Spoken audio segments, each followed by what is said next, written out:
ফরিদপুরের চর ভদ্রাসনে বিশেষ অভিযানে উপজেলা যুবলীগের সাধারণ সম্পাদক খোকন মোল্লাকে গ্রেফতার করেছে আইনশৃঙ্খলা বাহিনী। মোল্লা সন্ত্রাস বিরোধী আইনে দায়ের হওয়া একটি নাশকতা মামলার আসামি বলে জানা গেছে। স্থানীয় সূত্রে জানা যায়, বৃহস্পতিবার 7 মে উপজেলার বালিয়াডাঙ্গি হিন্দু এলাকায় নিজ বাড়ি থেকে তাকে গ্রেফতার করা হয়। গোপন সংবাদের ভিত্তিতে আইনশৃঙ্খলা বাহিনী বিশেষ অভিযান চালিয়ে তাকে আটক করে। মোল্লার গ্রেফতারের বিষয়টি নিশ্চিত করে চর ভদ্রাসন থানার ওসি জানান, খোকন মোল্লার বিরুদ্ধে সন্ত্রাস বিরোধী আইনে মামলা রয়েছে। ওই মামলার ভিত্তিতেই অভিযান চালিয়ে তাকে গ্রেফতার করা হয়।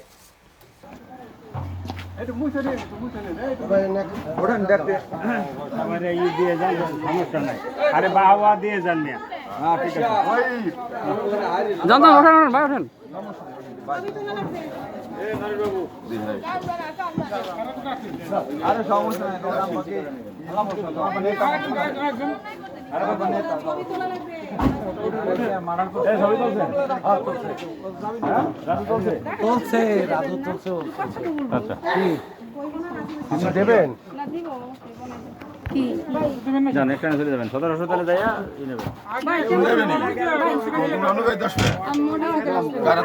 বিলাল ভাই যাবো, মুরাদ ভাই যাবো, টেনশন করো না ভাই, তুমি চিন্তা করো না ভাই, টেনশন করো না। আর টেনশনে কি আছে?